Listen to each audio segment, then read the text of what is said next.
2020 past paper எம்சிக்கு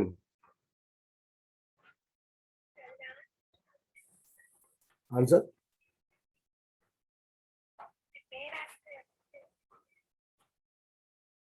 அவங்களோட scheme answer வேற இல்லையா உங்களுக்கு?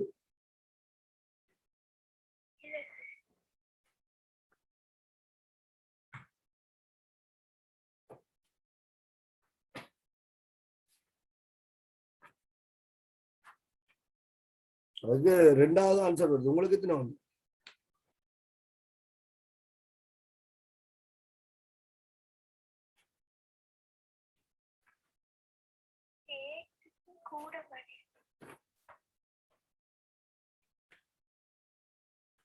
எக்ஸுக்கு கூட வருதா? செய்து வருது.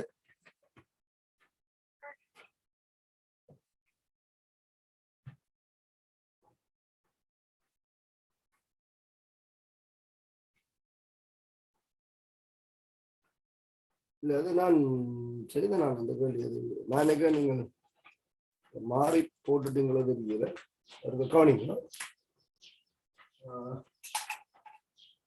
20 கேள்வி இருக்குதானே மெடால்?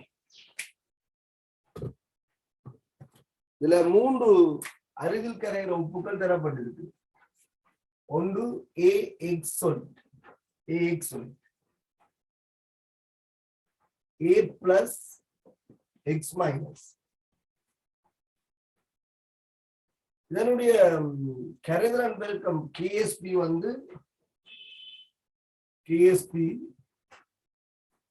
1.6 வரை 10/9 என்று தரப்பட்டிருக்கு. இவருடைய கரைதிறனை S1 என்று எடுத்தால் இதுல இருக்கிற A plus சரிவு S1, இதுல இருக்கிற A plus X minus சரிவு S1. அதே மாதிரி அடுத்த உப்பு A2Y, இது 2 A plus ஆகும் Y2 மைனஸ் ஆகும் மைனாக்க முடியும். பௌதிக நிலைகளை நீங்கள் கருத்துல விடுவோம். சரி, இவருடைய கரைதிறனை S2 என்று எடுத்தால் ഇതിന്റെ கரைதிறன் S2, ഇതിന്റെ கரைதிறனை S2 என்று வச்சுக்கிறோம். அப்ப இது 2S2 என்று வரும். இவருடைய KSP தரப்பட்டிருக்கு 3.2 தர 10/11. அடுத்தது A set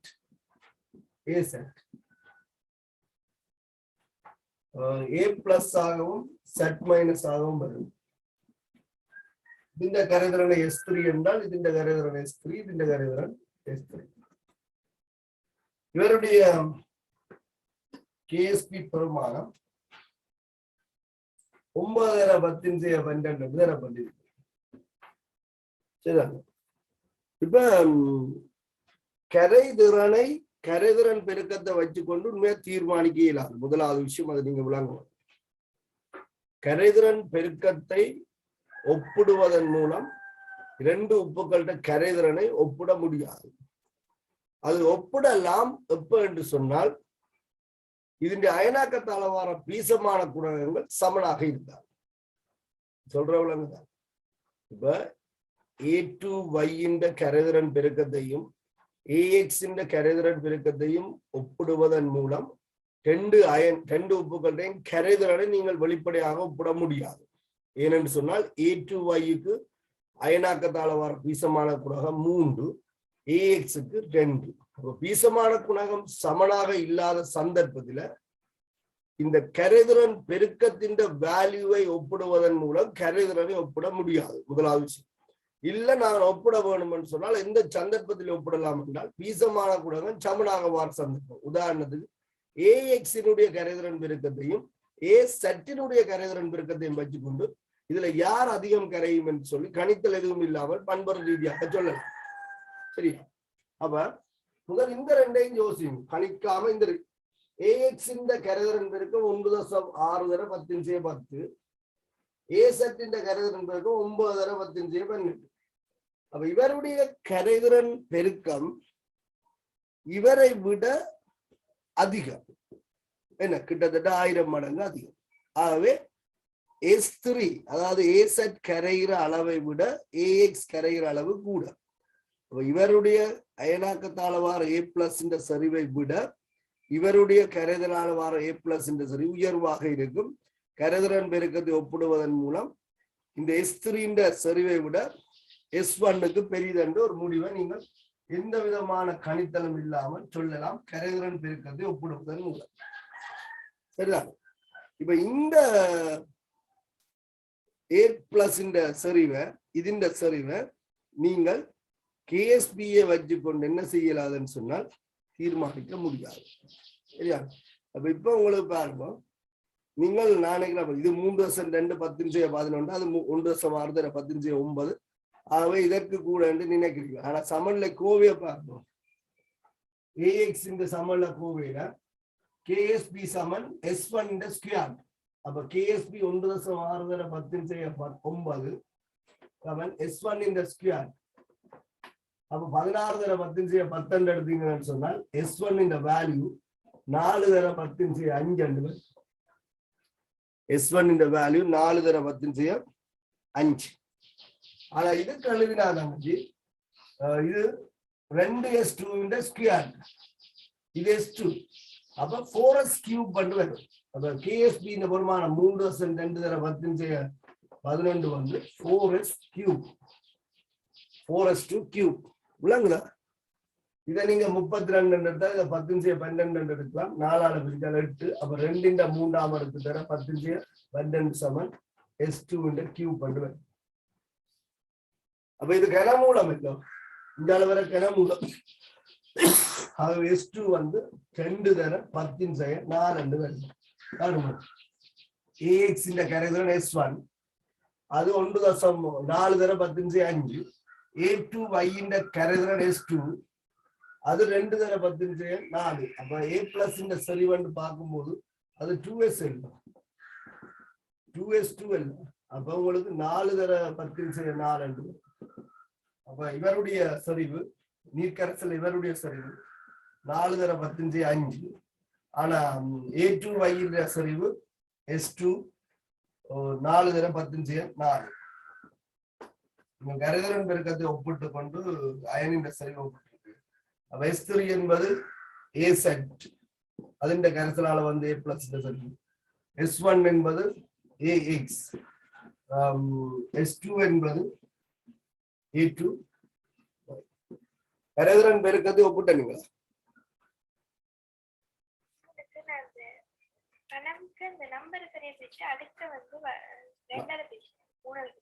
சரி சரி. கனமூலம் காணாமல்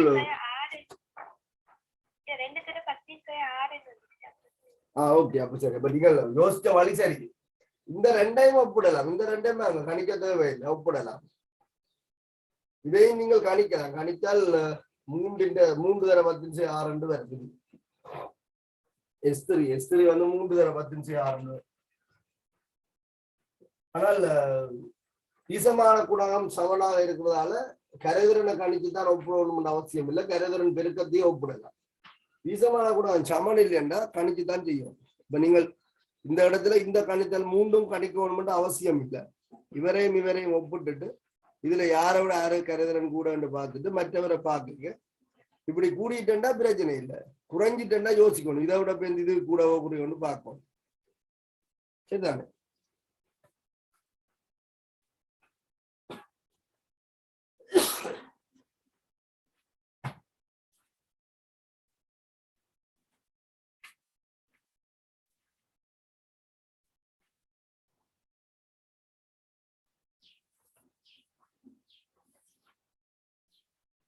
நான் நினைக்கிறேன் கடைசியா 37வது கேள்வி செய்து விட்டுருங்க.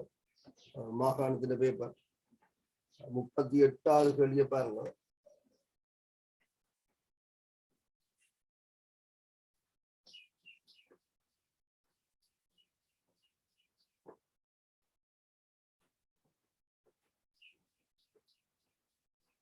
இல்ல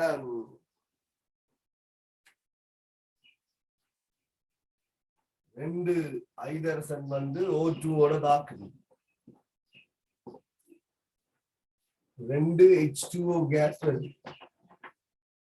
இந்த வெப்ப உள்ளுறை மாற்றம் தந்திருக்கலாம்.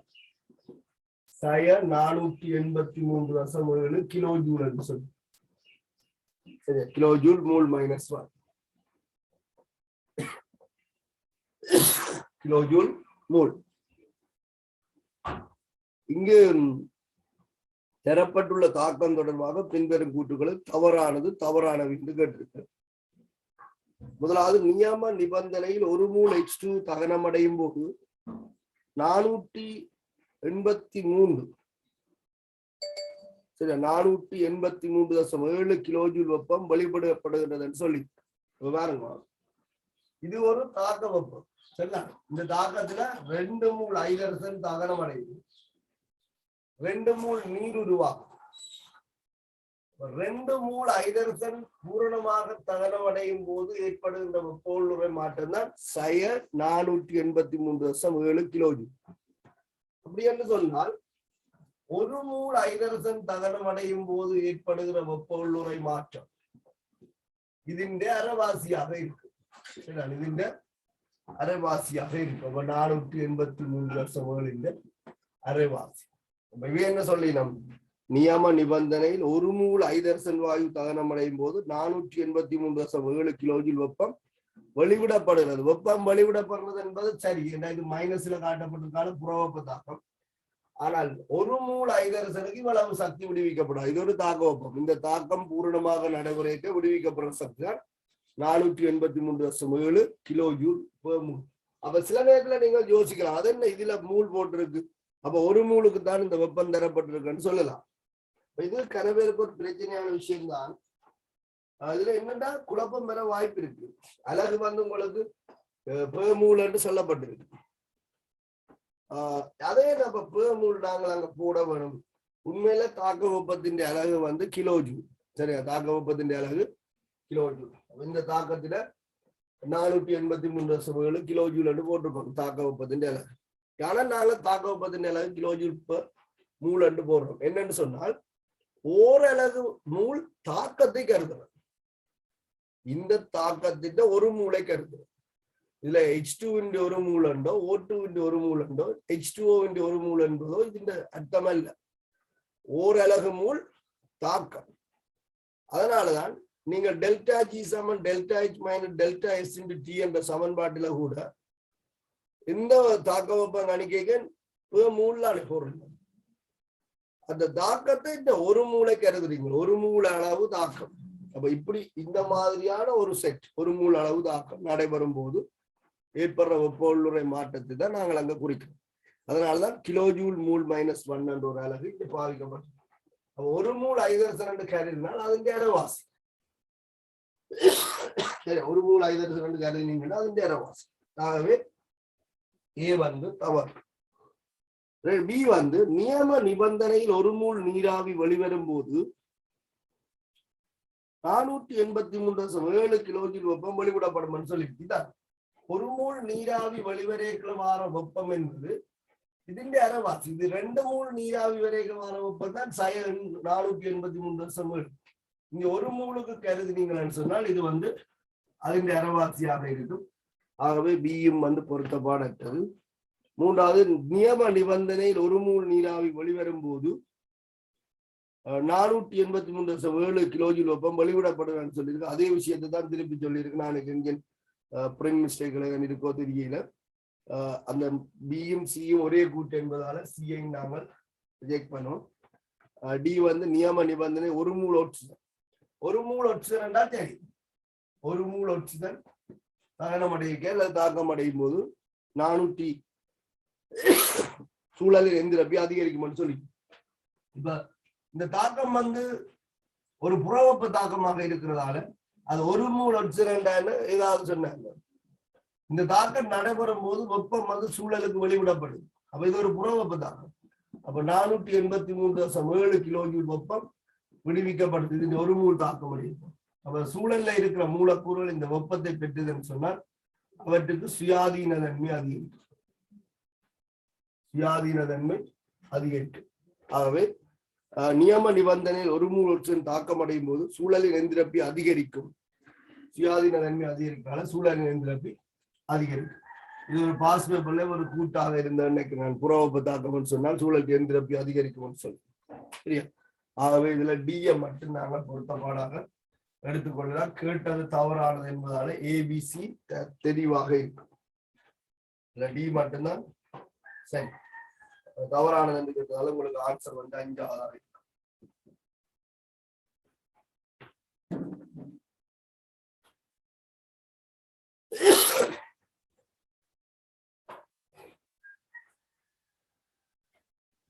ஓரளவு தாக்கத்தின் தாக்க வெப்பம்தான் கிலோஜூல் மூல் என்று தரப்பட்டிருக்கு. அங்க ஒரு மூல் ஐதரஸ் என்ற தாக்கம் என்பதோ ஒரு மூல் ஒட்ஸ் என்ற தாக்கம் என்பதோ ஒரு மூல் நீராவின் தாக்கம் என்பதோ தரவல்.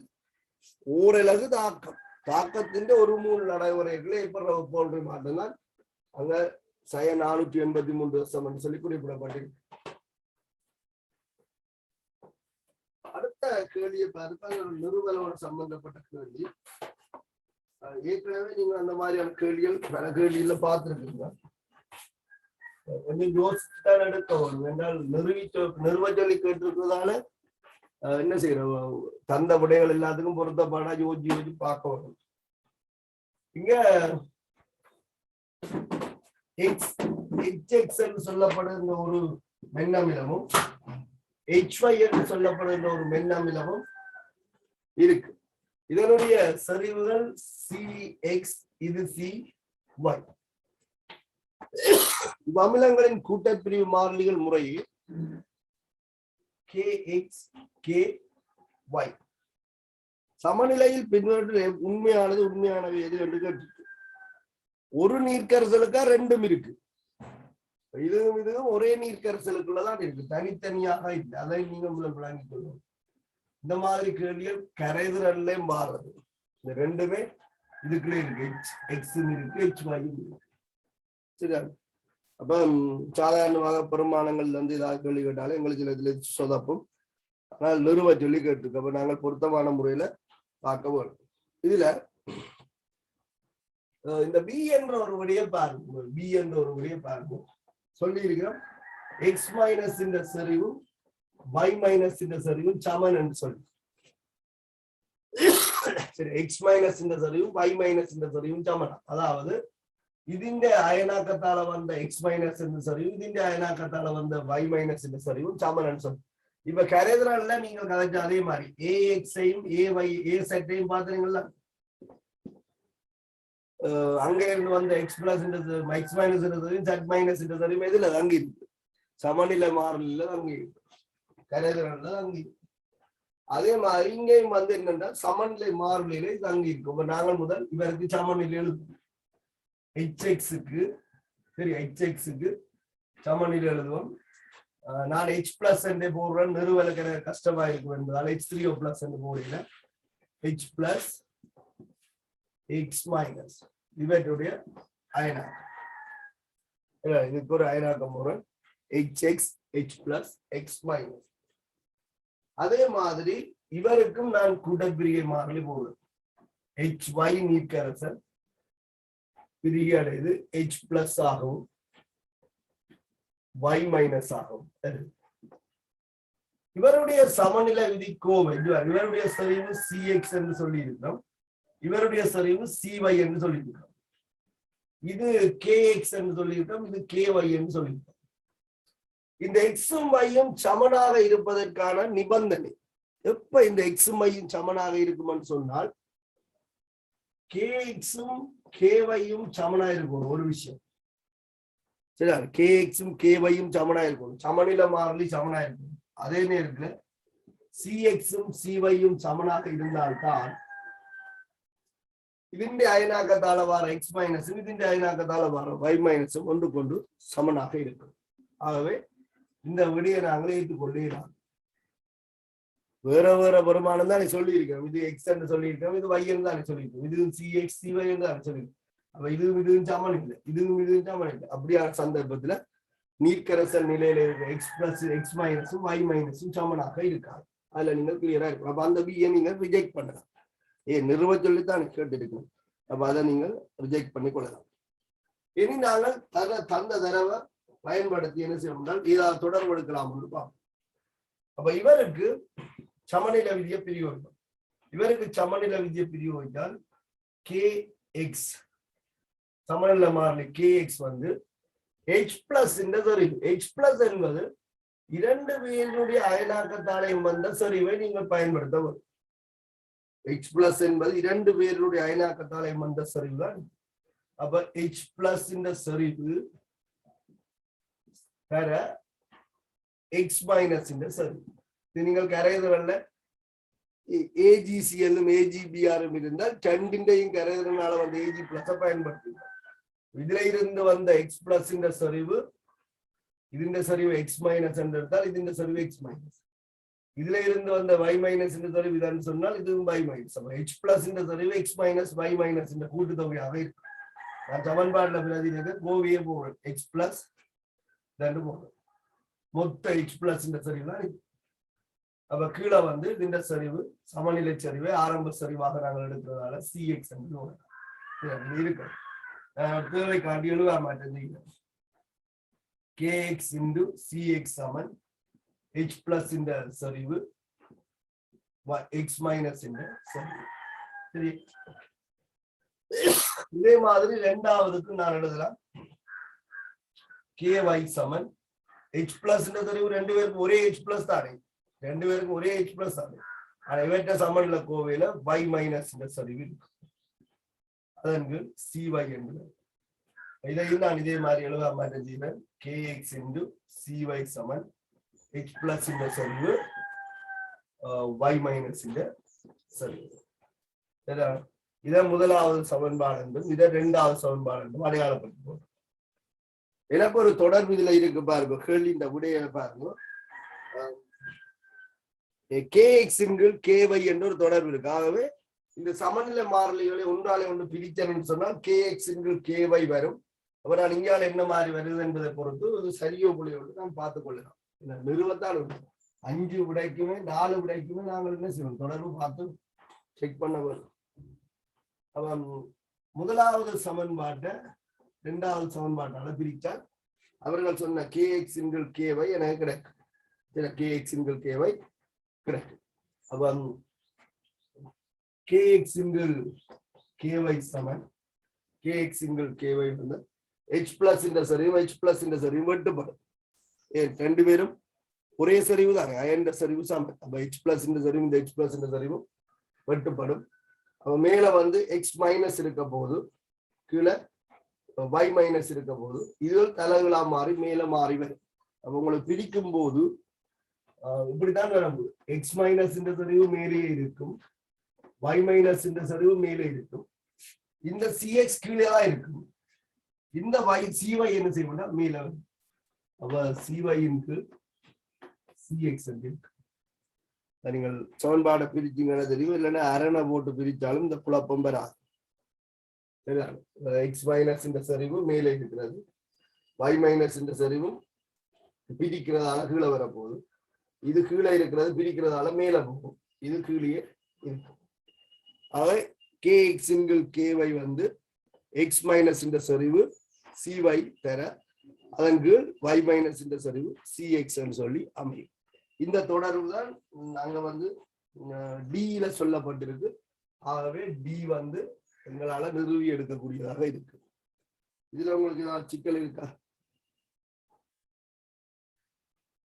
இந்த நிறுவி எடுக்கிறதுல உங்களுக்கு ஏதாவது சிக்கல் இருக்கா?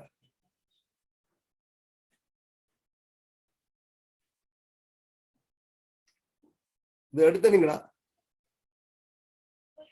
ஓகே, அப்ப நாங்கள் எல்லாமே கருத்து. இப்ப அடுத்த விஷயம் என்னன்னு சொன்னால், சியில 2 கூட்டல் இருக்கு, எக்ஸையும் வையையும் கூட்டி இருக்கணும். அப்ப எக்ஸையும் வையையும் கூட்டி இருக்கணும் என்று சொன்னால் நாங்களும் கூட்டிக் கொள்வோம். எக்ஸையும் வையையும் கூட்ட வேணும் என்றால் இந்த சமநிலை மாறிலிகளோட சம்பந்தப்பட்ட எக்ஸையும் வையையும் கூட்டணும்.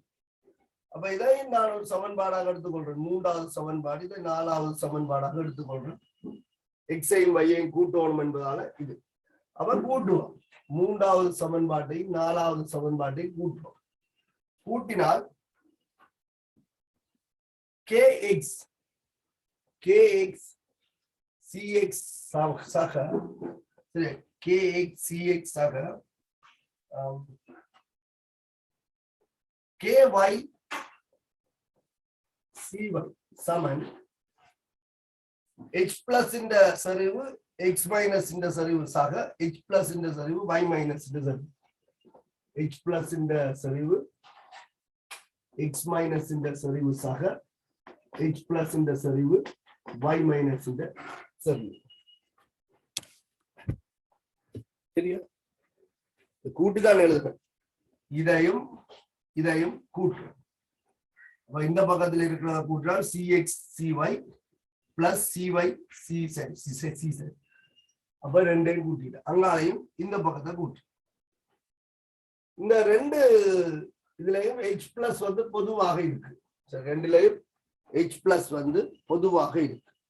ஆகவே என்ன செய்யலாம்னு சொன்னால் kx cx சக ky cy சமன் h plus பொது எடுத்து h plus பொது எடுத்தால் பிராக்கெட்டுக்குள்ள x மைனஸ் இந்த சரிவு சக y மைனஸ் இந்த சரிவுன்னு சொல்லி இது அமையும். இதுல ஏதாவது குழப்பம் இருக்கா?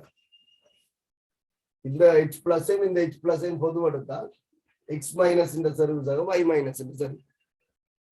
அப்ப இந்த நீர்க்கரசல்ல இருக்கிற h plus இந்த சரிவு என்பது நீர்க்கரசல்ல இருக்கிற h plus இந்த சரிவு என்பது உண்மையில h plus இந்த சரிவு என்பது hx இந்த கரசலால வந்த x minus இந்த சரிவு hy இந்த கரசலால வந்த y minus இந்த சரிவு. அப்ப x minus y minus இந்த கூட்டுத்தொகை என்பது h plus இந்த சரிவுக்கு சமம்.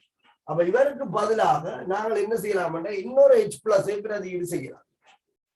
ஏன் இந்த ரெண்டு பேட்டு அயனாக்கத்திலையும் இந்த நீர்க்கரசல்ல இருக்கிற மொத்த h plus என்பது இவருடைய அயனாக்கத்தால வந்த வீசமான 1:1 வரும். x minus இந்த சரிவு x minus என்றால் h plus இந்த சரிவும் வீசமான 1:1. அப்ப x minus தான். இதுல இருந்து வந்த y minus இந்த சரிவு y minus என்றால் h plus இந்த சரிவு y minus. சமநிலை கோவையில நாங்கள் xயோ yயோ நேரடியா பயன்படுத்தலாம். அது என்ன 2 கூட்டுத்தொகை தான் h plus. அதான் இங்கேயும் h plus என்று போட்டுக்கணும், இங்கேயும் h plus என்று போட்டுக்கணும். இது பொது. அந்த h plus எதுக்கு உண்மையில சமன் x minus y minus இந்த கூட்டுத்தொகைக்கு சமனாக இருக்கு. ஆகவே இவ்வளவுக்கும் பதிலாக இன்னொரு h plus போட்டேன்னு சொன்னால் kx cx சக ky cy சமன் ஒரு h plus இதுக்கு பதிலாக ஒரு h plus அப்ப h plus இந்த ஸ்கொயர் என்று வரும். ஆகவே h plus இந்த சரிவு வந்து வர்க்க மூலத்துக்குள்ள kx cx சக ky cy ஆக இருக்கு. எங்களுக்கு இரண்டாவது c வந்து சொல்லி இருக்கிறோம். இதுதான் h plus இந்த சரிவு எதுக்கு சமம்? x plus இந்த சரிவு y minus இந்த சரிவுனால இதுக்கு பதிலா h plus போட்ட நேரம் இதுக்கு பதிலா இதை போட்டிருந்தால் இந்த பிரச்சனை வந்தது. அதாவது h plus என்பது x minus plus y minus இந்த கூட்டுத்தொகைக்கு சமம். அப்ப உங்களுக்கு இது வந்து ரூட் kx cx ஆக ky cy ஆக இருக்கும். நான் h plus க்கு பிறகு நான் இதுல அவங்க x minus y minus என்று சொல்லி இருக்கிறதால இந்த h plus க்கு இதை கொண்டே பிரதிட்டு இருந்தால் இந்த தொடர்பு வெளியேன்னா என்ன h plus இந்த சரிவு என்பது x minus இந்த சரிவு y minus இந்த சரிவு இந்த கூட்டுத்தொகை அதை போட்டீங்கன்னா இது வேணும். அதாவது c என்பது சரியாக இருக்கும். அப்ப c சரியாக இருக்குது என்பதால அதாவது h plus இந்த சரிவுக்கு தொடர்பு இப்படித்தான் வருது என்பதால a வந்து சரியா இருக்க முடியாது. இந்த தொடர்பு சரி என்றால் முதலாவதாக இருக்கிற தொடர்பு h plus அதே h plus இந்த சரிவு என்னன்னு சொல்லி இருக்கிறோம் kx cx ஆக ky cy இன் கீழ் 2 என்று சொல்லி இருக்கிறோம் வர்க்கமூலம். ஆகவே இது பொருத்தப்பாடு. நான் உங்களுக்கு முதலே சொல்லியிருக்கேன் b பொருத்தப்பாடு இல்லைன்னு சொல்லி b பொருத்தப்பாடா இருக்கணும் என்றால் என்ன மாதிரி அது நிபந்தனையா இருக்கணும்னு சொல்லி அவ இங்க c சமனாக c வந்து h plus இந்த சரிவு தொடர்பட்டது. இது இப்படித்தான் தொடர்பட்டிருக்குதுன்னு சொன்னால் அப்ப இந்த தொடர்பு பிழை என்ற அர்த்தம். ஆகவே சியும் டியும் மட்டும் சரி. சியும் டியும் மட்டும் இதுல தெளிவாக இருக்கு. ஒரு வந்து அந்த விட ரெண்டு சரி.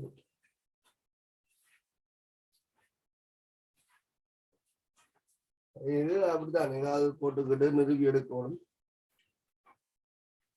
சில நேரத்துல நிறுவல்கள் சிக்கலை கொடுக்கலாம். 40வது கேள்வியை பாருங்க. பின்வரோடு எது அல்லதவை நீருடன் தாக்கம் முறுவதன் மூலம் வாயு ஒன்றை விளைவாக பெறும் என்று கேட்டிருக்கு. நீரோட தாக்கம் முறுவதன் மூலம் வாயு ஒன்றினை விளைவாக தரக்கூடிய ஆக்கம் என்றால் நீரோட ஏதாவது ஒரு தாக்கம் நடக்க வரும். நீரோடு ஏதாவது ஒரு தாக்கம் நடக்க வரும். 40வது முதலாவது அலுமினியம். உங்களுக்கு தெரியுமா அலுமினியத்துக்கு நீரோட தாக்கம் இல்லை. ஏன் அலுமினிய பாத்திரங்கள் எல்லாம் செய்து நாங்கள் என்ன செய்யறோம், சமையலுக்கு பயன்படுத்துறோம். அப்ப நீரோட தாக்கம் இருக்குன்னா அந்த வெப்பப்படுத்தும் போது நீரோட தாக்கிட்டு அப்ப அதுக்கு தாக்கம் நிறுத்தப்படுது இல்லை தடுக்கப்பட்டிருக்கு. அதை சுற்றி இருக்கிற Al2O3 அலுமினியம் மெக்னீசியமே குளிர் நீரோட தாக்காது. அலுமினியத்துக்கு அப்ப தாக்கத்துல இன்னும் கூட. அப்ப பின்னோட்டு எது அல்லது அவை நீருடன் தாக்கம் வருவதன் மூலம் வாயு ஒன்றினை விளைவாக தரும் என்று கேட்டா அலுமினியத்துக்கு தாக்கம் இல்லை. நீரோட அலுமினியத்துக்கு தாக்கம் இல்லை. அப்ப அலுமினியம் தாக்கணும் என்றால் இது ஒட்சியேற்றப்பட வேணும். அப்ப ஹைட்ரஜன் தாழ்த்தப்படும். H+ தாழ்த்தப்பட்டு H2 வரும். ஹைட்ரஜன் வாயு வரணும்னா இங்கே சாத்தியப்பாடு முதலாவதுல வரும். ரெண்டாவது என்னன்னு சொன்னால் ஈரசோனியம் உப்பு N2Cl. இதுல பிளஸ் மைனஸை கட்டாயம் போட சொல்லி எதிர்பார்க்கிறாங்க. ஈரசோனியம் உப்பு. இந்த ஈரசோனியம் உப்பில இருந்து நீங்கள் ஃபீனோல் எடுக்கிற சந்தர்ப்பம். இந்த ஈரசோனியம் உப்பை நீங்கள் 0 தொடக்கம் 5 பாகை சி, சில இடத்துல 5 தொடக்கம் 10 பாய்ச்சி இருக்கு. என்னவா இருந்தாலும் 10 பாய்ச்சிலும் குறைஞ்ச வெப்பப்படுது. நாங்கள் இந்த பரிசோதனைகளை செய்யும் போது என்ன செய்வோம்னா ஐஸ் வாட்டர்லாம் வச்சுப்போம்.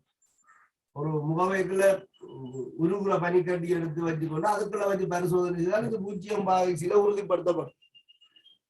அந்த தாழ் வெப்பநிலையில இந்த ஈரசோனியம் உப்பு ஓரளவு உறுதியானது. அதாவது ஃபீனோலாக மாறாமல் ஈரசோனியம் உப்பாக சமனை பிரிச்செடுக்கிறான். தாக்க கலவையிலிருந்து பிரிச்செடுக்கிறான். அப்ப நீங்கள் அதுக்கு நீரை சேர்த்து விட்டீங்கன்னு சொன்னால், சாதாரண அறை வெப்பநிலையில நீரை சேர்த்தால் இது ஈரசோனியம் உப்பு ஃபீனோலாக மாறும். வெப்பத்தை கட்டுப்படுத்தி தான் நாங்கள் அதை கண்ட்ரோல்ல வச்சிருக்கோம். ஃபீனோலாக மாறும்.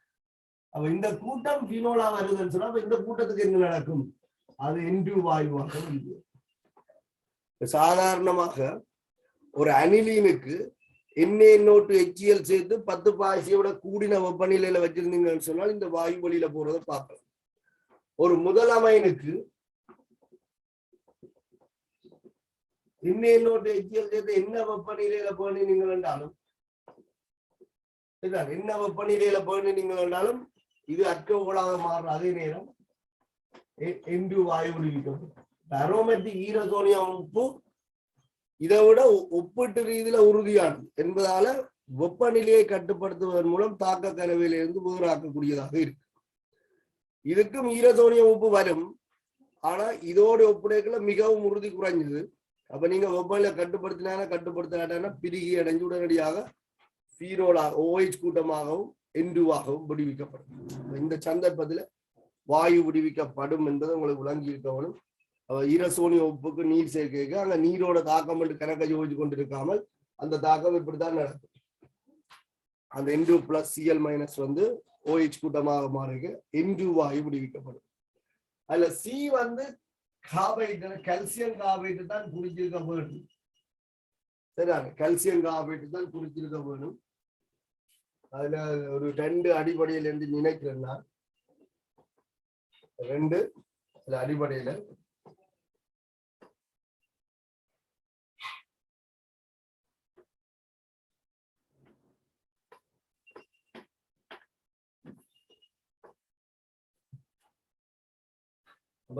உங்களுக்கு தெரியும் கைத்தொழில கால்சியத்துக்கும் கால்சியம் உலோகத்துக்கும் கார்பனுக்குமான தாக்கத்திலே கால்சியம் கார்பைடு பண்ணலாம். கால்சியம் உலோகத்துக்கும் கார்பனுக்குமான தாக்கத்துல கால்சியம் கார்பைடு பண்ணலாம். இந்த கால்சியம் கார்பைடு இண்டஸ்ட்ரியில முக்கியமான ஒன்று என்னன்னு சொன்னால் இந்த வெல்டிங்கள்ல அசட்டலின் வாயு தயாரிப்புக்காக இந்த கால்சியம் கார்பைடு பயன்படுத்தப்படுது. கால்சியம் கார்பைடுக்கு ஒரு நீர் அல்லது அமிலம் ஒன்று சேர்க்கைக்குள்ள இதுல Ca2+, C2 2-, C ரிபிள் bond C-. இந்த ரெண்டு காவனும் ஐதரசனை வாங்கி C2H2 என்று சொல்லப்படுற இதையும் வாயுவை தரும் அசட்டலின் வாயு.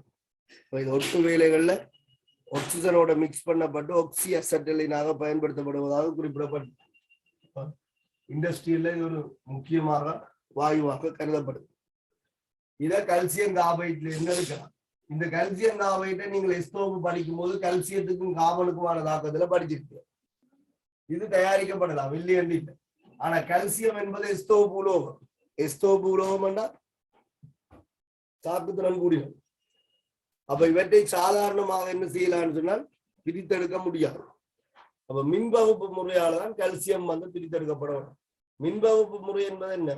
மிகவும் செலவு கூடின ஒரு முறை. ஆகவே கல்சியம் சேர்வைகள்ல இருந்து கல்சியத்தை பிரித்தெடுப்பதற்கு அதீத முதலீடு தேவைப்படும். அதுல இருந்து பிரித்த கல்சியத்தை கொண்டு வந்து காவனோட தாக்கம் பண்ணி இன்னொரு இண்டஸ்ட்ரியலுக்குள்ள கல்சியம் காப்பீட்டு எடுத்தா இதுண்ட உற்பத்தி செலவு அதிண்ட உற்பத்தி செலவோட சேர்ந்து இன்னும் கூடி. ஆகவே கல்சியம் கார்பைட்டின் விலை வந்து மிகவும் உயர்வாக இருக்க வேண்டும். ஆனால் சந்தையில இந்த மார்க்கெட் வேல்யூ வந்து மிக குறைவு, மிக குறைவு. அப்படி என்று சொன்னால் இந்த உலோகத்துக்கும் காவனுக்குமான தாக்கத்துல கல்சியம் கார்பைட் எடுத்தால் அது சாத்தியப்பாடு. அப்ப கைத்தொழில் ரீதியில கல்சியம் கார்பைட் எங்க இருந்து தயாரிக்கப்படுதுன்னா கல்சியம் ஆக்சைடுக்கும் காவனுக்குமான தாக்கத்துல இருந்தால் தயாரிக்கப்படுது. நீங்க தான் விளங்கி கொள்ளவும்.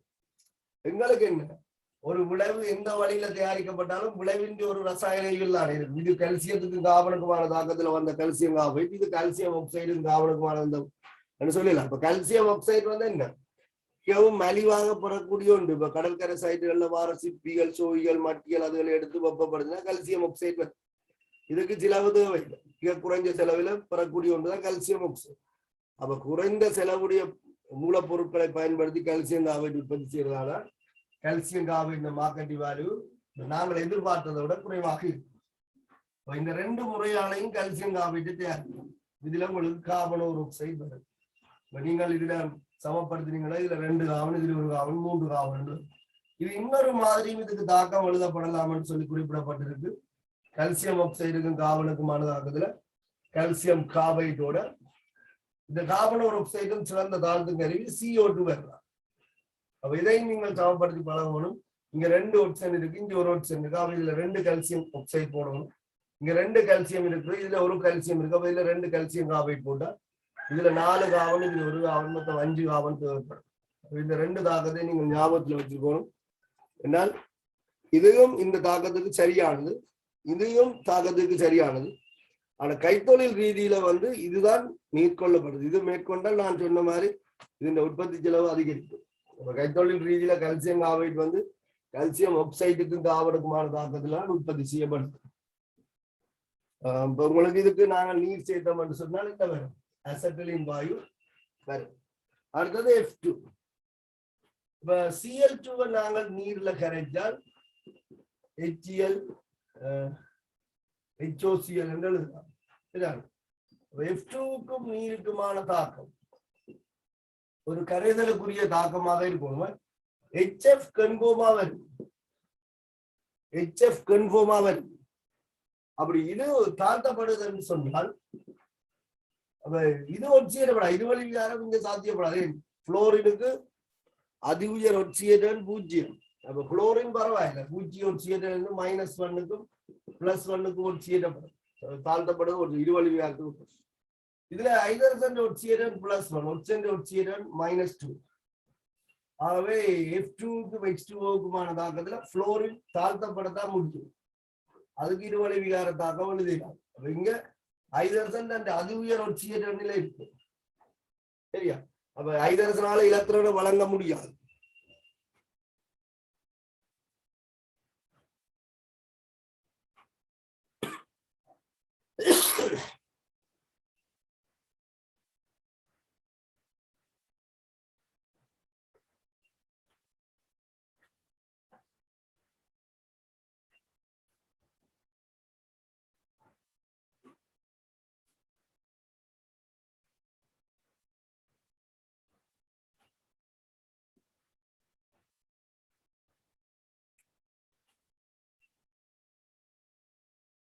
இதுல பாருங்க, Cl2க்கு நீருக்குமான தாக்கம் என்றால் இது இருவழி விகாரத்துக்கு உட்படும் Cl மைனஸ் ஆகும் சாரி -1 ஒட்சியேட்டர் +1 ஒட்சியேட்டர். ஆனா புளோரினை பொறுத்தவரையில புளோரின் வந்து இருவழி விகாரத்துக்கு உட்படாது. புளோரின் அதி உயர் ஒட்சியேட்டர்னே 0, தாழ் ஒட்சியேட்டர் -1.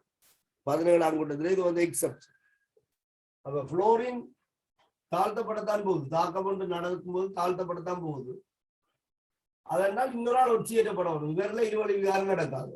ஐதரசன் தன்னுடைய அதி உயர் ஒட்சியேட்டர் நிலை இருக்கு, இதுக்கு மேல ஒட்சியேற்றப்பட முடியாது. அப்ப இங்க ஒட்சியேற்றப்படக்கூடிய ஆள் வந்து ஒட்சிதன். அநேகமான சந்தர்ப்பத்தில் ஒட்சன் ஒட்சியேற்றப்படான்னு நாங்கள் சொன்னாலும் ஒட்சனை விட மின்னெதிர்த்தன்மை கூடிய ஒரு மூலகம் தானே இந்த புளோர். ஆகவே இந்த இடத்துல இது ஒட்சியேற்றப்பட்டு OH2 வரலாம். ஒட்சிஜன் புளோரைட் என்று சொல்றோம். இது புளோரின் ஒட்சைட் அல்ல, ஒட்சிஜன் புளோரைட். இது ஆக்சிஜன் டை புளோரைட். வளமையா ஃப்ளோ எழுதினால் FLOU போடுறாங்க, இதுல மட்டும் ஜூஓ போட வேண்டி வேணும். இந்த ஸ்பெல்லிங் அப்படித்தான் இருக்கு, fluoride difluoride, oxygen difluoride. இது வந்து புளோரைட் ஆக்சைடு அல்ல. OF2ல ஆக்சிஜன் ஆக்சிஜன் +2, அதே மாதிரி O2F2 இருக்கு +1. இந்த ரெண்டு சந்தர்ப்பத்திலே தான் ஆக்சிஜன் வந்து சக ஒட்சியேட்டர்னை வெளிக்காட்டும். ஏனைய சந்தர்ப்பங்கள்ல ஆக்சிஜனுக்கு வந்து 0 - ஒட்சியேட்டர் நிலையம் தான் இருக்கு. இந்த தாக்கம் நடந்தாலும் இங்க வந்து வாயு வெளியேற்றம் பெறாது. ஆகவே உங்களுக்கு Bல N2 வரும், Cல வந்து அசட்டலின் வாயு வரும். கேட்டது வாயுவை விளைவாக தருவது என்று கேட்டதால B-ஐயும் C-ஐயும் நாங்கள் தெரிவு செய்யலாம்.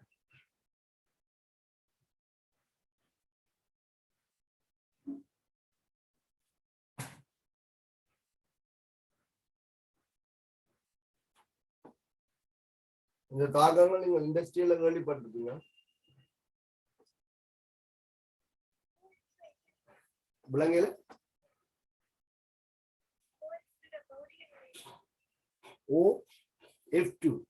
OF2 வந்து லிக்விடா தான் இருக்கும். எனக்கு அது கன்ஃபார்மா தெரியல. OF2 வாயுவாக வேற வாய்ப்பு இல்லை. இது கரைசல் இல்லைன்னா இது நீர்ல கரைக்கிறதால கரைசலா இருக்கலாம், நீர்க்கரைசலாக இருக்கலாம். OF2 வாயுவாக வராது, நீர்க்கரசல். நீர்ல கரைகிறதால நீர்க்கரசல் நிலைக்கு தான் அது வரும். அது வேற இருமுனைவு கவர்ச்சி இருக்குதானே அதுல. மற்றது அது வாயு நிலைக்கு பௌதிக மாற்றத்துக்கு உட்படணும் பண்ற அளவுக்கு அங்க ஒரு இதுவும் இல்லை. அது நான் செக் பண்றேன். அது இந்த பௌதிக இது கரையக்குள்ள ரெக்வஸ்டா தான் நிலையமா வரும். அதுல வாயு, அந்த வாயு வந்து கரையக்கூடிய ஒரு வாயுவா இருக்கும். வாயுவாக இருந்தால் பௌதிக நிலையில அது வாயுவா வர வாய்ப்பு இல்லை. H2 என்பது கேஸ், நீர்ல கரையக்குள்ள HF-ம் OF2 தான் அது வர வாய்ப்பு கூட. அதுல OF2 வாயுவாக வாய்ப்பு இல்லை. நான் இதுக்கு முன்னாடி செக் பண்றேன், நீர்க்கரசல்ல பௌதிக நிலை என்னன்னு பாக்குறேன். OF2 வந்து வாயு பாக்குறேன். நான் தனியா எடுக்கலாம், வாயுவா எடுக்கலாம். இந்த சந்தர்ப்பத்தில் அது வாயுவாக வராது. அப்ப F2க்கும் H2க்குமான தாக்கத்தை நாங்கள் பார்த்து பௌதிக நிலையை பார்க்கணுமே தவிர OF2 உருவு நிலை பௌதிக நிலை அதை வச்சு கொண்டு பௌதிக நிலை பார்க்கலாம். நீர்க்கரசல் இப்ப நீர்ல இருமுனைவு கவர்ச்சியால ஐதரசன் முனைப்பு அது வந்துச்சுன்னா கரையுங்க. இப்ப கரைஞ்சா உங்களுக்கு ரெக்வஸ்டா தான் இருக்க வாய்ப்பு இருக்கு. அந்த பௌதிக நிலை எங்களுக்கு ஒருக்கா தெரியத்தான் வரும். பார்ப்போம், நான் செக் பண்ணி பார்ப்பேன். இதுல வாயு கரையுதான், HOCl கரையுதான், அதே மாதிரி OF2 கரையலாம்.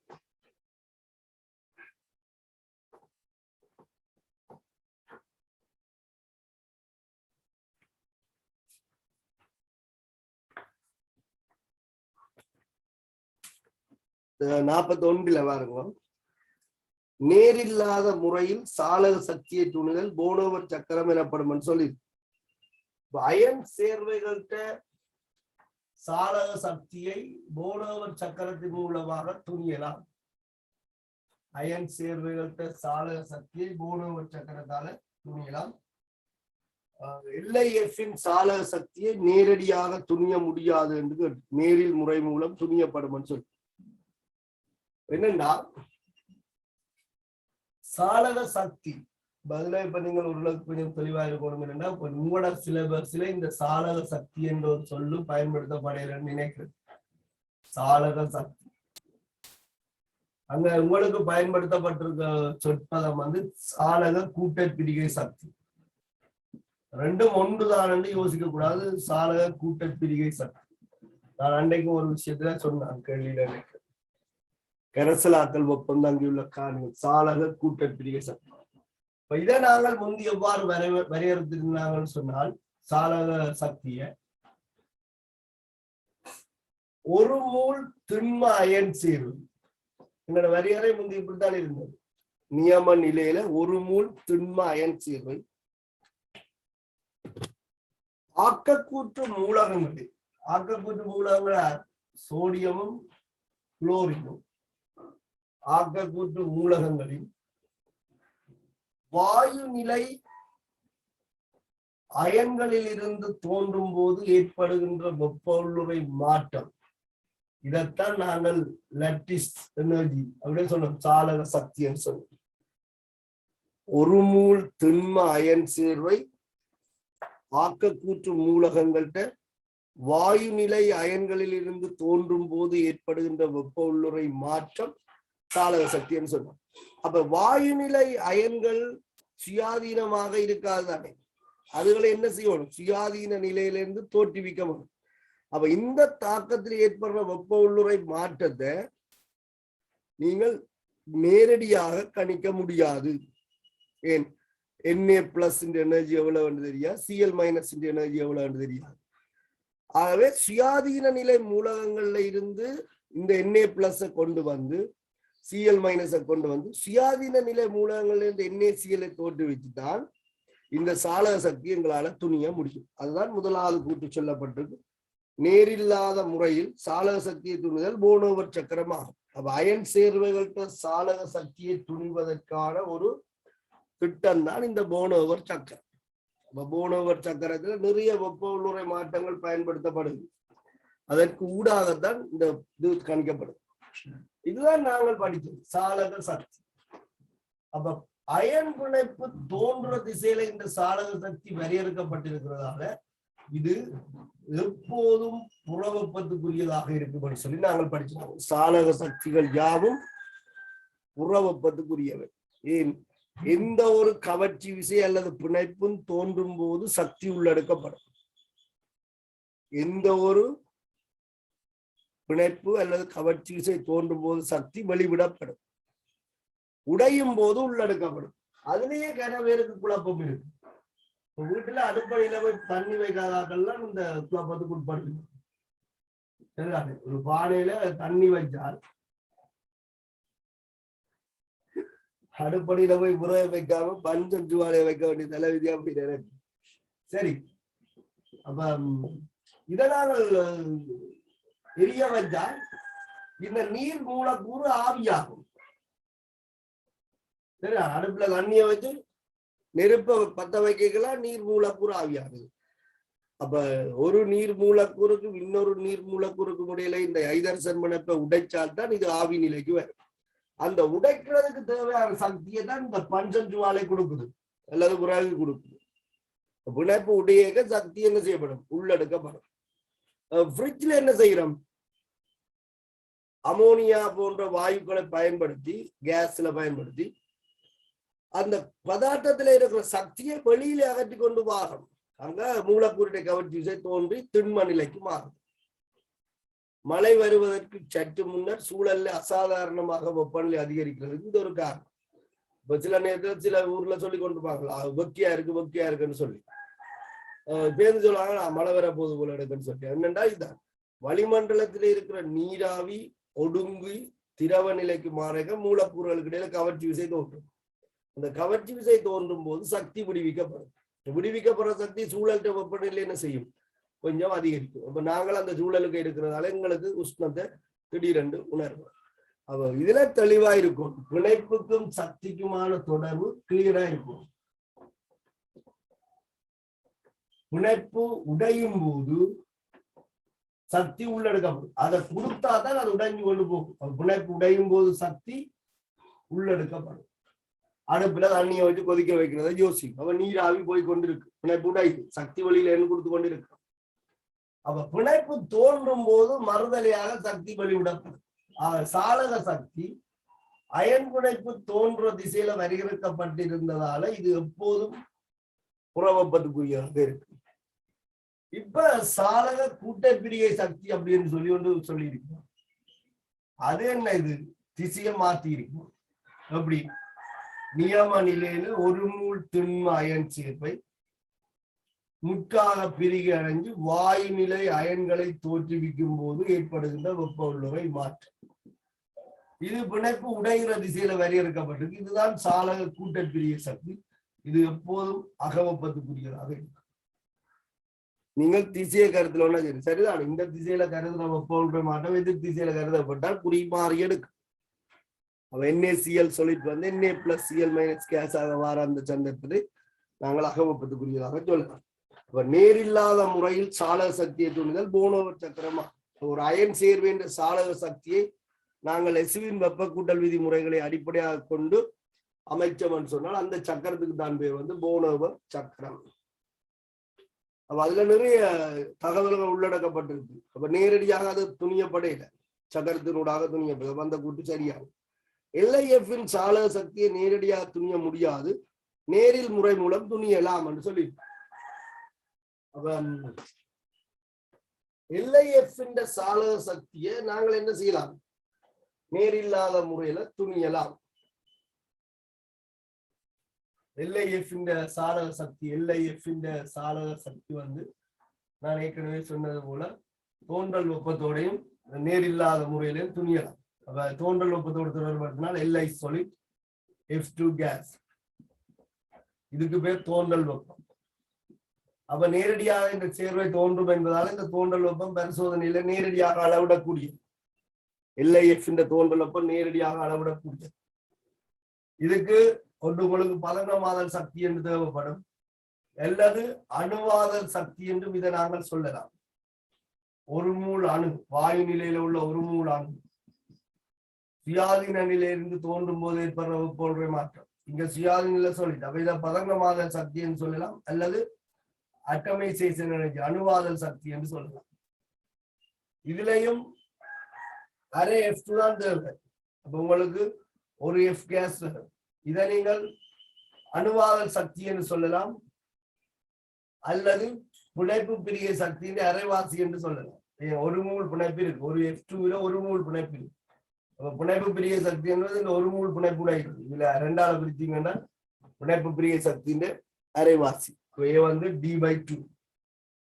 இதுக்கு முதலாம் அயனாக்கல் சக்தி I1 Li+, இதெல்லாம் அளவிடக்கூடிய ஒன்று. இதுக்கு எலக்ட்ரான் ஏற்றல் சக்தி E1, எலக்ட்ரான் கெயின் எனர்ஜின்னு சொல்லலாம், F-. இதற்கூடாக இதுன்ற சாலக சக்தியை பற்றி நீங்கள் கலைக்கலாம். சாலக சக்தினா இந்த திசையில வரையறுக்கப்பட்டிருக்கு. அவ்வளவு. இது அளவிடக்கூடியது, இது அளவிடக்கூடியது, அளவிடக்கூடியது, அளவிடக்கூடியது, அளவிடக்கூடியது. ஆகவே இதை கணிக்கலாம் இதை பயன்படுத்தி. சரியா? நேரில்லாத முறையில் சாலக சக்தியை துணிதல் போனோவர் சக்கரம் எனப்படும். LIF-இன் சாலக சக்தியை நேரடியாக துணிய முடியாது, நேரில் முறை மூலம் துணியப்படும் என்று சொல்லி. அப்ப உங்களுக்கு ரெண்டு கூட்டுமே சரியானது. இதுல ஒன்றா ரெண்டான்றதுக்கு சரியான விளக்கம் என்னால் சொல்ல முடியாது. ஏனென்று சொன்னால் முதலாவது கூட்டும் இரண்டாவது கூட்டும் மிக நெருக்கமாகத்தான் இருக்கு.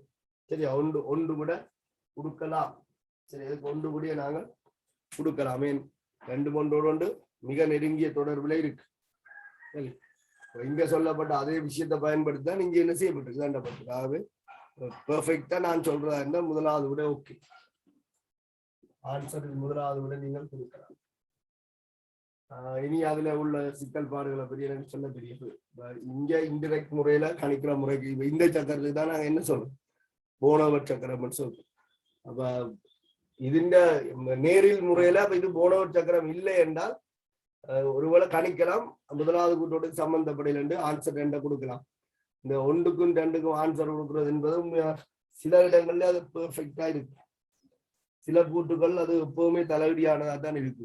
4 பேர்ட்ட மத்தியில கருத்தை வந்து சுதந்திரமா பகிர விட்டுட்டு இதுல கொண்டு வருமா ரெண்டு வருமாண்டா என்னன்னா தெளிவில்லை. மீன்ஸ் அந்த என்ன இப்படியும் எடுக்கலாம், அப்படியும் எடுக்கலாம், அதுக்கும் ஆதாரம் இருக்கு, இதுக்கும் ஆதாரம் இருக்கு. அநேகமான பாஸ் பேப்பர்ல இந்த தலைவடி இருக்கு. தலைவிதி என்றுட்டு மார்க்ஸ் ஆன்சர் போட்டு வர முடியாது. என்ன பொறுத்தவரை முதலாவது கூட்டோட இந்த இரண்டாவது கூட்டு மிக நெருங்கிய தொடர்பில் இருக்கிறதால நீங்கள் ஒன்றா கொடுக்கலாம். சரி, ஸ்கீம் என்ன கொடுத்தானே சொல்ல தெரிஞ்சது.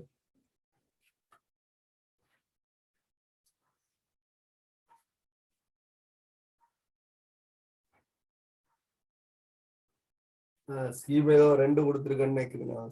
ஸ்கீம்ல ஏதோ 2 கொடுத்துருக்கு. என்னன்னு தெரியா, நான் அப்படின்னா நீ யார்ட்டையும் விசாரித்து தான் சொல்லணும். நீங்கள் பாருங்க.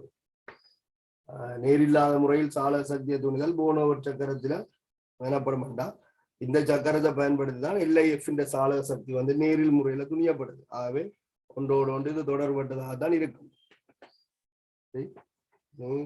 ஏதாவது பாஸ் பேப்பர்கள் இதுல எப்படி ஆன்சர் கொடுக்கப்பட்டிருக்கலாம், அல்லது கேள்வி எடுத்தாலும் எங்கேயாவது ஒரு ஆதாரத்துல முடிய கொடுக்கலாம். அதை பற்றி எனக்கு தெரியாது. உங்களுக்கு விளங்குதான் இந்த பிரச்சனை என்னன்னு சொல்லி. 2 ஒன்றோடு ஒன்று நெருங்கிய தொடர்புல இருக்கு.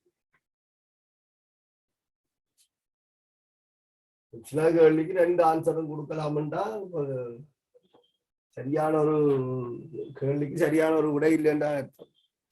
1 அல்லது 2 கொடுக்கலாம்டா. அப்படி எடுத்தாலும் சரி, இப்படி எடுத்தாலும் சரி என்று சொல்லிடாத. அப்படி எடுத்தாலும் பாவம் சரி என்று சொல்லுவோம், இப்படி எடுத்தாலும் பாவம் சரி என்று சொல்லுவோம் என்றால் அது கேள்விக்கு ஒரு விடலான் இருக்கு. 2 விளக்கம் அல்லது விளக்கம் இல்லை. 42 பாருங்க. இங்க என்ன போட்ட நீங்களுக்கு 1 2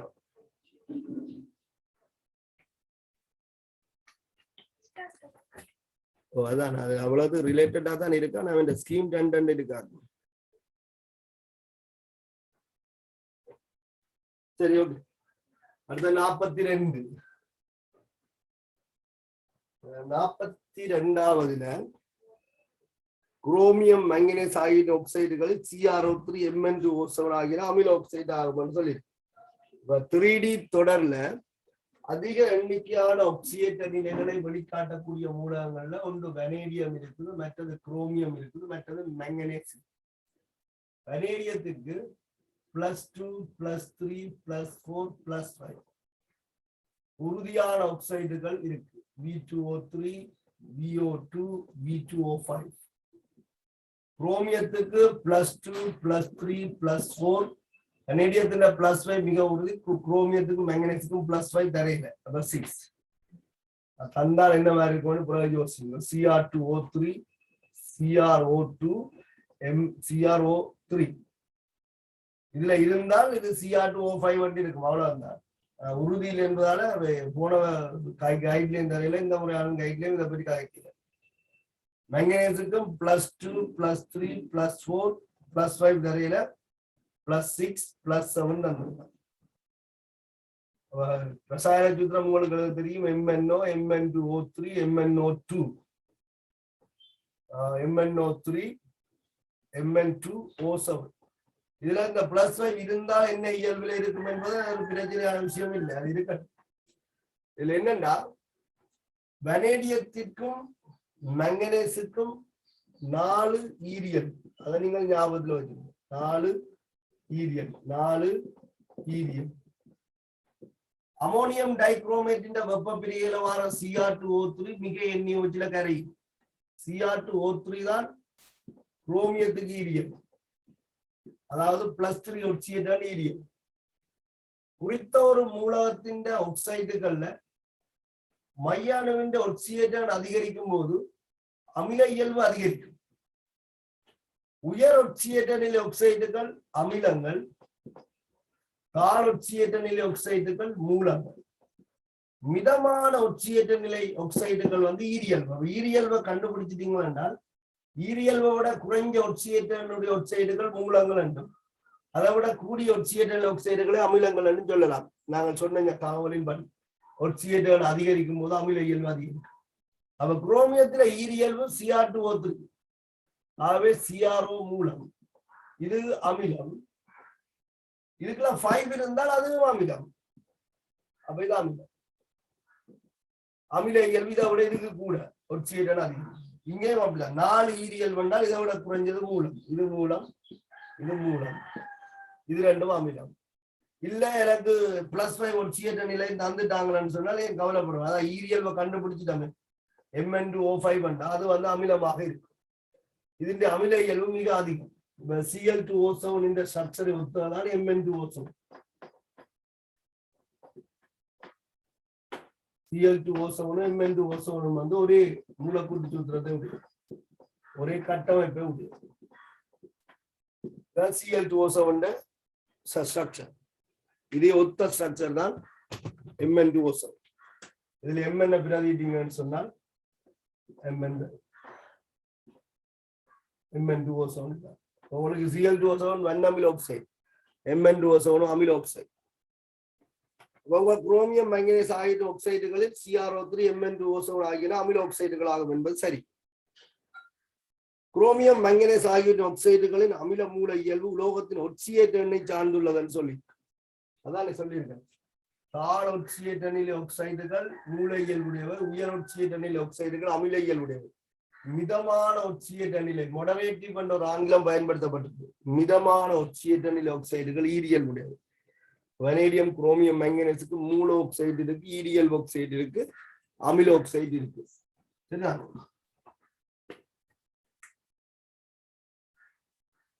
அவங்களுக்கு மூல இயல் உலோகத்தின் ஒட்சியேட் அணை சார்ந்ததுன்னு சொல்லி, அதனாலதான் இதுகள் அமில இயல்புடையதாக இருக்கு. CrO3 இது ஒட்சியேட், இவர் தாழ் ஒட்சியேட் அணில இருந்தால் இது அமில ஒட்சைடு இல்லை. அவைதான் நீங்கள் ஓரளவுக்கு பெர்ஃபெக்டாவே கொடுக்கலாம். ஆன்சர் 1 சொல்லி ஆன்சர் 1.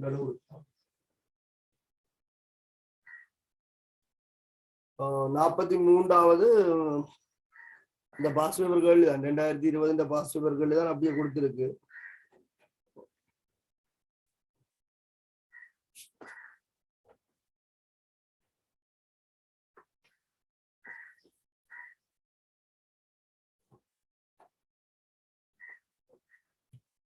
அதுல என்னன்னா ஒரு மென்னமிலம் HCl NaOH கலப்பதன் மூலம் சொல்லியிருக்கு. NaOH கலப்பதன் மூலம் ஒரு அமில தாங்கல் கரைசலை தயாரிக்கலாம். தாங்கல் கரைசல் நிறைய வகை இருக்கு. அமில தாங்கல் கரைசல்கள், கார தாங்கல் கரைசல்கள் என்று இருக்கு. சரியா? அப்ப ஒரு மென்னமிலத்துக்கு காரத்தை சேர்த்து தயாரிக்கப்படுற தாங்கல் கரைசல் அமில தாங்கல் கரைசல். ஒரு மென் மூலத்துக்கு அமிலத்தை சேர்த்து தயாரிக்கப்படுற தாங்கல் கரைசல் மூல தாங்கல் கரைசல். சரியா? மற்றது பல்லமில தாங்கல் கரைசல் எல்லாம் இருக்கு, பன்மூல தாங்கல் கரைசல். அவன் HAயும் NaOH தாக்கைக்குள்ள NaOH எல்லைப்படுத்தும் தாக்கியாக இருந்தால் உங்களுக்கு விளைவு கரைசல்ல NaAயும் HAயும் மிச்சம் இருக்கும். அது தயாரிக்கலாம் தானே சொல்லி இருக்கு. HAக்கும் NaOH கூட கலப்பதன் மூலம் ஒரு அமில தாங்கல் கரைசலை தயாரிக்கலாம். பிளான் பண்ணி தயாரிக்கலாம். HAக்கு NaOH நீங்கள் கொஞ்சம் கொஞ்சமா சேர்த்தீங்கன்னு சொன்னால் இந்த மூளை விட இந்த மூல் குறைவாக சேர்க்கப்படுக விளைவு கரைசல் உப்பையும் அதிண்ட இஞ்சி அமிலத்தையும் கொண்டிருக்கும். அப்ப இது தாங்கல் தொழிற்பாட்டை காண்பிக்கும். முதலாவது கூட்டு வந்து பெர்ஃபெக்டா இருக்கும். தாங்கல் கரைசல் என்ன டெபினிஷன் படிச்சிருக்கீங்க? நாங்கள் முந்தி படிப்பிக்கும் போது தாங்கல் கரைசல் டெபினிஷன்ல 3 விஷயத்த மென்ஷன் பண்றதாங்க. தாங்கல் கரைசல் என்று சொன்னால் 3 விஷயம் நாங்கள் மென்ஷன் பண்ணோம். ஒன்று வந்து சிறிதளவு புரோத்தன் H+, சிறிதளவு ஹைட்ரோக்சைடு அவை, ஹைட்ரோக்சைடு கூட்டம் OH-, சிறிதளவு நீர். இந்த H+ஐ சிறிதளவு சேர்க்கைகளையும் OH- சிறிதளவு சேர்க்கைக்கு, நீரை சிறிதளவு சேர்க்கைக்கு கரைசலின் pH வந்து ஒரு வெண்ணமிலம் ஒரு வெண்காரம் அல்லது ஒரு மென்னமிலம் ஒரு மென்காரம் இதுகள்கிட்ட pH ஏற்படுற மாற்றத்தோட ஒப்புடைக்குள்ள புறக்கணிக்கத்தக்க மாற்றத்தை ஏற்படுத்தும். அப்ப கரைசல் ஒன்றுக்கு சிறிதளவு H+, சிறிதளவு OH-, சிறிதளவு நீர் சேர்க்கும் போது pH-இல் பெருமளவு மாற்றத்தை காண்பிக்காத கரைசல், pH-இல் பெருமளவு மாற்றத்தை காண்பிக்காத கரைசல். அதை நாங்கள் எங்கே ஒப்பிட்டு பார்க்கணும்? வெண்ணமில வெண்காரங்கள் ஒரு மென்னமில மென்காரங்களுக்கு இதே அளவு H+ சேர்க்க pH-ல எவ்வளவு மாற்றம் வருது, ஆனால் இந்த கரைசல் எவ்வளவு மாற்றம் வருது என்றால் பெருமளவு மாற்றத்தை காண்பிக்காத கரைசல்கள். பெருமளவு மாற்றத்தை காண்பிக்காத கரைசல்களை நாங்கள் தாங்கல் கரைசல் சொல்லிக்கொள்வோம். பெருமளவு மாற்றத்தை காண்பிக்காத கரைசல்களை தாங்கல் கரைசல் சொல்லி. ஆனால் இப்ப இருக்கிற அந்த அயன்ஜாமனில ரிசோர்ஸ்ல வந்து நீரின் ஐதாக்கத்தை பற்றி கதைக்கிறார். இந்த ரெண்டையும் பற்றி தான் பிரதானமாக கதைத்திருக்கிறார். ஒரு மென்னமிலம் ஐதாக்கப்படும் போது செறிவு குறையும், ஆனா அல்பா கூடும். ஆகவே அதிന്റെ அயனாக்கத்தாளவான H3O பிளஸ் செறிவு அன்னளவாக மாறாது என்று நாங்கள் சொல்லிக் கொள்ளும். கொஞ்சம் நீர் சேர்த்து ஐதாக்கு செறிவு குறைய அல்பா கூடி சி அல்பா மாறாது. அப்ப பிஹெச்ல வந்து மாற்றம் ஏற்படாது. இந்த கேள்விக்கு 2 விட கொடுக்கப்பட்டிருக்கு ஸ்கீம்ல. முதலாவது சொல்லப்பட்டது OH மைனஸ் அல்லது H+ அயன்கள் ஒரு தாங்கல் கரைசலுடன் சேர்க்கப்படும் போது சேர்க்கப்பட்ட OH மைனஸ் கரைசல் அல்லது H+ அயன்கள் அளவுகள் முறையே நீக்கப்படுதுன்னு சொல்லி. அப்ப இந்த கரைசலுக்கு A மைனஸ் என்ற அயனும் HAயும் இருக்கு. சிறிதளவு H+ சேர்த்தால் இந்த A மைனஸ் இந்த H+ வாங்கி HA அகற்றப்படும். சுயாதீனமாக இருந்தால் pH பெரிய மாற்றத்தை காண்பிப்பார். இங்க A மைனஸோட பங்கிட்டு வலுப்பிணைப்புக்கு உட்படுத்தப்பட்ட என்ன செய்யறதுன்னு சொன்னால் பங்கிட்டு வலுப்பிணைப்புல கட்டி போடப்பட்டிருக்கு. சுயாதீன நிலையில இவர் இல்லை. ஆகவே H+ இந்த செறிவு வந்து அன்னளவாக கரைசல்ல மாறாது. HA இந்த அமிலம் OH மைனஸ் என்ன செய்யும் என்றால் தான் வந்து நியூட்ரல் H2 மாத்தி அப்ப வந்த OH மைனஸ் கரைசல்ல இருக்காது, நீக்கப்படுறதால அதான் சொல்லுங்க சிறிதளவு சேர்க்கைக்குன்னு சொல்லி எனக்கு சேர்த்தீங்கன்னா எல்லாம் தலைகளா போயிடும். சிறிதளவு சேர்க்கைக்கு இது அகற்றப்படுவதால இந்த கரைசல்ல இருக்கிற H3O பிளஸ் இந்த செறிவு அன்னளவாக மாறாமல் இருக்கும். pH பெருமளவில் மாற்றத்தை காண்பித்தார். அதே மாதிரி ஐதாக்கம் நீர் சேர்த்து ஐதாக்க செறிவு குறையும் அல்பா கூடும். அவை அயனாக்கத்தால வர H3O பிளஸ் அளவு அன்னளவாக மாறாது. அமிலத்தை காரத்தை நீர் ஐதாக்கத்தை என்ன செய்யுதுன்னு சொன்னால் இந்த கரைசல் தாக்கும். அதால இதை நாங்கள் தாங்கல் கரைசல் என்று சொல்லலாம். இங்க வந்து நீரை பற்றி கதைக்காததால என்னவோ எனக்கு தெரியாது. 2 விட கொடுத்திருக்கு. ஒன்று இவ்வளவுதான் விஷயம் என்றால் விளக்கமாக இருக்கும். முதலாவது கரைசல் தாங்கல் தொல்பாட்டை காட்டுறது விளக்கமாக இருக்கும். இங்க NaAயும் HAயும் வந்தால் தாங்கல் கரைசலா இருக்கும். நீரை பற்றி கதைக்கையில என்றதால விளக்கம் இல்லை என்று எடுத்து 2வது கொடுத்துச்சுன்னா எனக்கு தெரியாது. இதுல இப்ப இருக்கிற ரிசோர்ஸ்ல நீர் கதைக்கலன்னு நினைக்கிறேன். நீங்க வாசிச்சு பாருங்க. நானும் இதுக்கு திருப்பி ஒரு செக் பண்றேன். அவங்க இந்த 2ஐயுமே கதைச்சிட்டு தான் தாங்கல் தொழிற்பாட்டை பற்றி சொல்லியிருக்காங்க. ஆனா நீரும் ஐதாக்கத்துக்கு தாங்கல் கரைசல் வந்து என்ன செய்யும் pH மாத்தாது. சரி, இந்த வித்துக்களிய பிரபாப்பம் நீங்கள் ஒரு ஸ்ட்ரக்சரும் செய்யணுமா?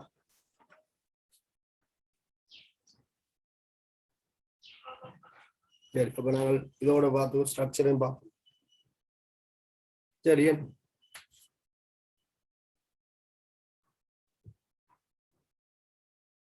இது ஃபைனல் பேப்பர் 2020 பேப்பர்.